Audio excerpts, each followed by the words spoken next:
حضرت عمار تھے غریب، اور حضرت حمزہ تھے بہت سرداران قریش میں سے، حضرت حمزہ، اور اللہ کے رسول کے چچا بھی ہوتے تھے۔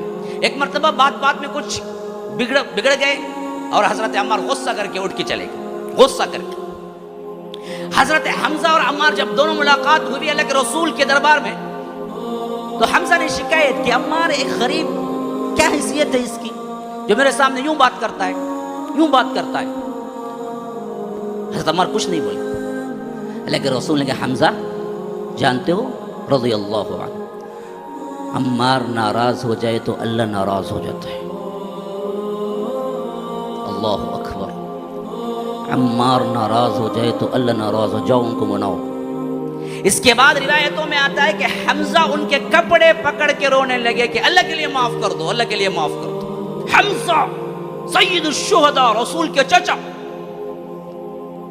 اللہ کے رسول نے اسی وقت بتا دی۔ حضرت ابو بکر سے ایک معاملے میں جھگڑا ہوا تو صحابی نے گالی دے دی، گالی کا مطلب ہمارے نہیں، بس الفاظ کچھ نچلے، اور انہوں نے بھی پلٹ کے کہہ دیا، اور کچھ جھگڑا آگے بڑھا تو اللہ کے رسول کے پاس شکایت پہنچ گئی۔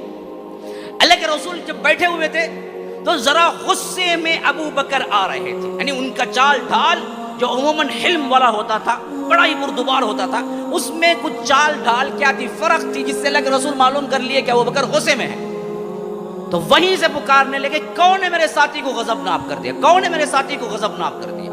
پھر وہ آئے قریب آ کے کہا اللہ کے رسول غلطی میری ہے، کسی نے غضبناک نہیں کیا، غلطی میری بھی ہے۔